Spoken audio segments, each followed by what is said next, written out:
Good morning, my dear children. Are you feeling better today? Okay, today is our Malayalam class, isn't it? Yes. Have you all completed your homework? Yes, very good. കഴിഞ്ഞ ക്ലാസ്സിൽ എന്താ പഠിച്ചത്? ഇപ്പോൾ നിങ്ങൾ എല്ലാവരും നമ്മൾ പഠിച്ച അത്രയും സ്വരാക്ഷരങ്ങൾ നന്നായി തന്നെ എഴുതാനും വായിക്കാനും പഠിച്ചു എന്ന് ടീച്ചർ വിശ്വസിക്കുന്നു. അപ്പോൾ നമ്മൾ എന്താണ് പഠിച്ചത് എന്ന് നമുക്കൊന്ന് ഓർത്തു നോക്കിയാലോ? സ്വരാക്ഷരങ്ങളിലെ ആദ്യത്തെ അക്ഷരം ഏതാണ്? ആ ചേർത്തുള്ള പദങ്ങൾ നിങ്ങൾ ഓർത്തു നോക്കിക്കേ. ഏതൊക്കെയാണ്? ഓർത്തു നോക്കുക. ആ. അടുത്ത അക്ഷരം ഏതാണ്? ഈ. ആ ഈ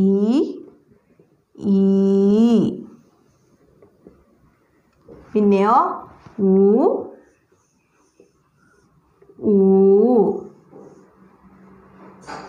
ഇത്രയും അക്ഷരങ്ങളാണ് നമ്മൾ പഠിച്ചത്. ഇതുമായിട്ട് ബന്ധപ്പെട്ട പദങ്ങളും നിങ്ങൾ നന്നായി തന്നെ പഠിച്ചിട്ടുണ്ട്. Take your Malayalam test and take page number 11.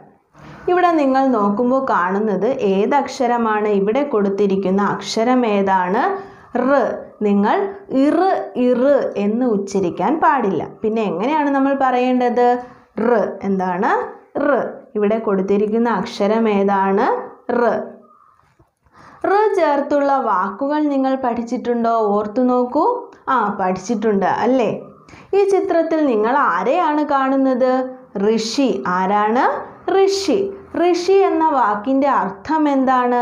ഋഷി എന്ന വാക്കിൻ്റെ അർത്ഥം സന്യാസി എന്നാണ്. ഋഷി എന്ന വാക്കിൻ്റെ അർത്ഥം എന്താണ്? സന്യാസി. കഴിഞ്ഞ ക്ലാസ്സിൽ നമ്മൾ ഉണ്ണിക്കുട്ടനെ പറ്റി പറഞ്ഞിരുന്നു ഇല്ലേ? ഉണ്ണിക്കുട്ടൻ എവിടേക്കാണ് പോയത്? അതെ, ഉണ്ണിക്കുട്ടൻ ഊഞ്ഞാലാടാൻ പോയി. ഇന്ന് ഉണ്ണിക്കുട്ടൻ എവിടേക്കാ പോകുന്നത് നിങ്ങൾക്കറിയാമോ? ഒരു ഋഷിയെ കാണാനായി പോകുകയാണ്. ഉണ്ണിക്കുട്ടൻ ഒരിക്കൽ കേട്ടു, ഉണ്ണിക്കുട്ടൻ്റെ വീടിനടുത്ത് എന്തുണ്ട്? ഒരു ആലുണ്ട്. ആലിൻ്റെ ചുവട്ടിൽ ഒരു ഋഷി വന്നിട്ടുണ്ട്. ഋഷിയെ കാണാനായി ഒരുപാട് ആളുകൾ അങ്ങോട്ടേക്ക് പോകുന്നു. അപ്പോൾ ഉണ്ണിക്കുട്ടൻ അമ്മയോട് പറഞ്ഞു, ഞാനും എന്ത് ചെയ്യാം? ഋഷിയെ ഒന്ന് പോയി കണ്ടിട്ട് വരാം. ഉണ്ണിക്കുട്ടൻ അവിടേക്ക് ചെന്നപ്പോൾ ഒരുപാട് ആളുകൾ അവിടെ കൂടിയിട്ടുണ്ട്. അവരെന്തിനാണ് വന്നതെന്നറിയാമോ? അവർക്കെല്ലാവർക്കും ഒരുപാട് സങ്കടങ്ങളും പരാതികളുമുണ്ട്. അത് ആരോട് പറയണം? അതെ, ഋഷിയോട് പറയണം. ഉണ്ണിക്കുട്ടൻ ഋഷിയുടെ മുഖത്തേക്ക് നോക്കി. ഋഷിയുടെ ചുണ്ടിൽ എപ്പോഴും പുഞ്ചിരിയുണ്ട്. പിന്നെയോ ശാന്തി പരത്തുന്ന വാക്കുകൾ മാത്രമേ അദ്ദേഹം പറയാറുള്ളൂ. മറ്റുള്ളവരെ വിഷമിപ്പിക്കുന്ന തരത്തിലുള്ള വാക്കുകൾ അദ്ദേഹം ഒരിക്കലും പറയാറില്ല. ഉണ്ണിക്കുട്ടൻ ഋഷിയെ കാണാൻ പോയത് എന്തിനാണെന്നറിയാമോ? ഉണ്ണിക്കുട്ടന് ഒരു സങ്കടമുണ്ട്. എന്താ സങ്കടം? സ്കൂള് തുറന്നിട്ടും എനിക്ക് എന്ത് കിട്ടിയില്ല? പുതിയ ബാഗ് കിട്ടിയില്ല. ഈ സങ്കടം പറയാനാണ് ഉണ്ണിക്കുട്ടൻ ഋഷിയുടെ അടുത്തേക്ക് പോയത്. ഉണ്ണിക്കുട്ടൻ ഋഷിയോട് പറഞ്ഞു, എനിക്ക് എന്തില്ല? എനിക്ക് പുതിയ ബാഗൊന്നും കിട്ടിയില്ല, ഞാൻ വളരെ സങ്കടത്തിലാണ്. ഋഷി എന്തു പറഞ്ഞു?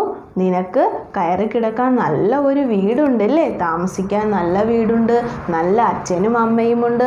നിനക്ക് സമയത്ത് എന്ത് ലഭിക്കുന്നുണ്ട്? ആഹാരവും ലഭിക്കുന്നുണ്ട്. പിന്നെയോ ഇതൊന്നും കിട്ടാതെയുള്ള ഒരുപാട് കുഞ്ഞുങ്ങൾ നമ്മുടെ ഈ ലോകത്തുണ്ട്. അത് വെച്ച് നോക്കുമ്പോൾ നിനക്ക് എല്ലാ സൗഭാഗ്യങ്ങളും ആര് തന്നിട്ടുണ്ട്?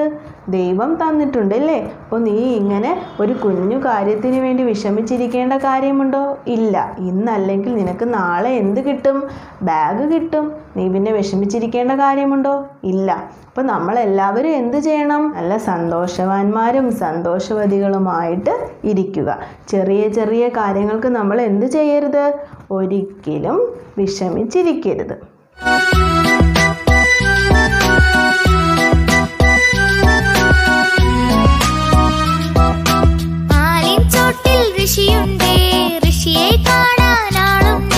ഋഷിയുടെ ചുണ്ടിൽ ചിരിയുണ്ട്, ശാന്തി പരത്തും വാക്കുണ്ട്. ആലിൻ ചോട്ടിൽ ഋഷിയുണ്ട്, ഋഷിയെ കാണാൻ ആളുണ്ട്. ഋഷിയുടെ ചുണ്ടിൽ ചിരിയുണ്ട്, ശാന്തി പരത്തും വാക്കുണ്ട്.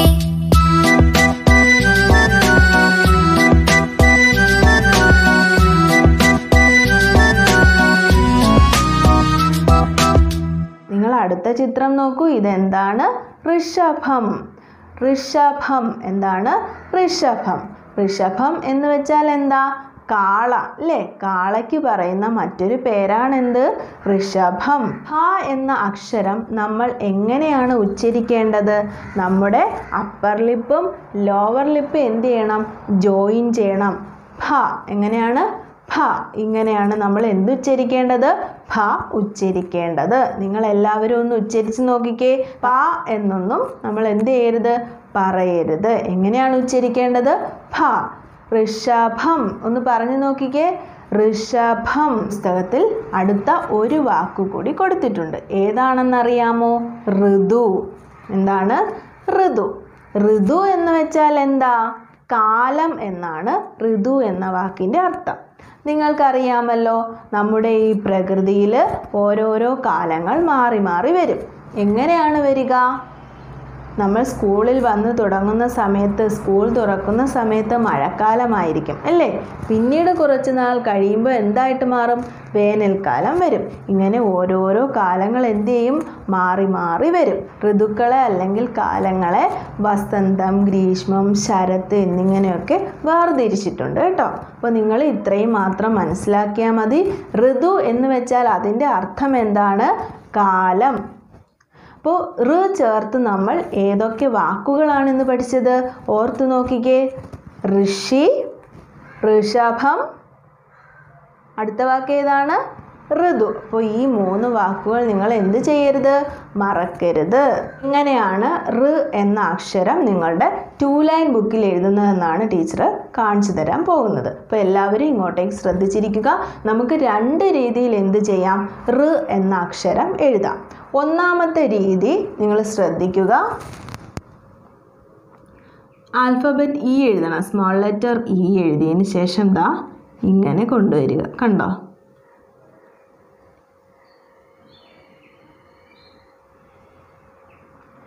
ഇതാണ് ഒന്നാമത്തെ രീതി. ഇനി രണ്ടാമത്തെ രീതി എന്ന് പറയുന്നത് ആൽഫബറ്റ് ഇ എഴുതുക. കണ്ടോ?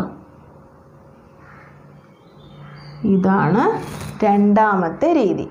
കണ്ടല്ലോ? നിങ്ങൾക്ക് ഇതിൽ ഏതാണോ എളുപ്പം ആ രീതിയിൽ നിങ്ങൾ എന്ത് ചെയ്യണം? ബുക്കിലേക്ക് എഴുതുക.